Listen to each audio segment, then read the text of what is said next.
If you're on the air, your job is more than just filling the time between the songs. Anyone can do that. In fact, technology can do a pretty good job of that too. You've got to be more than just a friendly voice on the air filling time. You're a personality. But that's a hard job, isn't it? What makes you stand out from everyone else? What makes one personality different?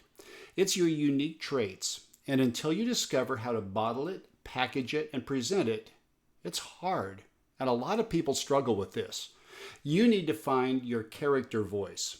It's that unique fingerprint that makes listeners connect with you, makes them remember you, and most importantly, it makes them want to come back over and over and spend more time with you. The best time to discover your character voice is before you ever turn on the microphone. Second best time is right now. Here's the truth. Building a strong character brand usually takes a deep dive. Now, I recommend you do a full character brand profile. It's like finding out who you are, a roadmap for your on-air identity based on who you are off the air. And there's a free tool to help you do it. You should go to radiocontentpro.com and click on resources. You'll find the link to build a character profile, and it's amazing. But sometimes you might want a shortcut. Or even after you have your profile, you might need to focus it a little bit more. So today I'm going to give you 3 questions. I want you to answer these questions honestly, and you'll start to uncover the heart of your character voice. Number 1 is the I am statement. Now, this is about your essence. It's not your job. It's not your title. It's who you are at your core. Maybe yours is, I'm a hopeless romantic, always surprised when relationships don't work out. Or I'm an eternal optimist, always looking for the good in people. These are a short sentence or two that unlocks an entire world of stories and angles that you can share with your audience. It might show how you find angles that turn ordinary topics that everyone else is talking about, everyone else is doing it, but it's something only you could present because it's passed through your I am filter. Second question is, I was. What were you in the past? This taps into your emotional history. I was afraid to fail. Or I was lonely, but I learned how to like being myself and being by myself and with myself. This reveals some vulnerabilities, doesn't it? It's your relatability. And it'll also help you to find ways to help listeners realize that you get them because they can relate to you. And that's powerful. And the third question to answer is the story of my life statement. This gets to the recurring theme that you keep running into. The story of my life is never fitting in. Or the story of my life is always looking for Mr. Right. And I'm on chapter 276. Every personality has a story. You've got an uphill struggle somewhere, something that is an ongoing quest, something you want that you can just not quite find. Naming it, putting a label on it, makes you more relatable, more aware of it. It makes you more vulnerable and frankly, more human. It might be serious. It might be funny. It should always be quirky because quirks are the fastest way for the audience to get to know you. Now, if you're on a Christian radio station, this can be especially meaningful.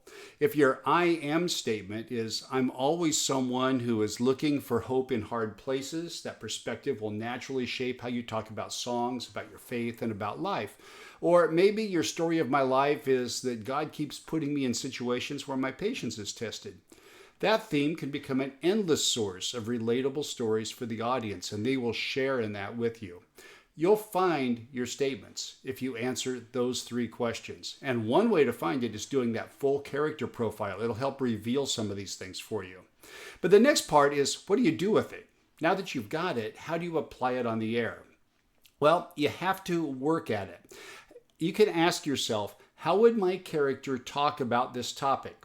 You're looking at your character voice, your character that you play on the air, to be a on-air version of your real life, but it's not exactly like your real life. You're passing it through that filter. So how would you talk about a topic or present a story or read a promo or do a liner or do something simple like a weather forecast? Think about it like this.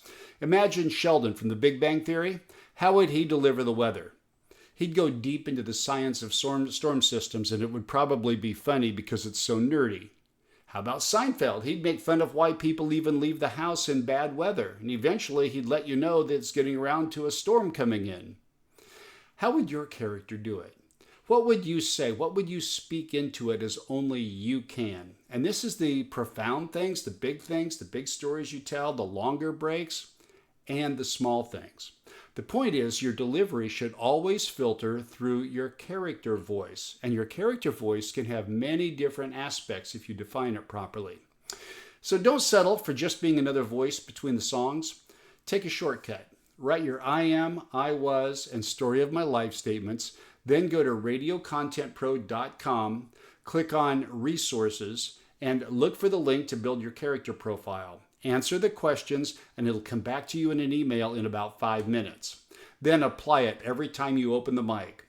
If you do that and add the 3 E's of entertainment, exaggerate, enhance, and embellish, suddenly you'll have transformed everyday breaks into content that only you can deliver and keeps the audience coming back over and over. Because at the end of the day, what wins? Personality wins. You win. Only you can do that. Your character voice is the key to unlocking your potential. I'm Tracy Johnson. I hope this helps you take the next step to discover your character voice that the audience has been waiting to hear.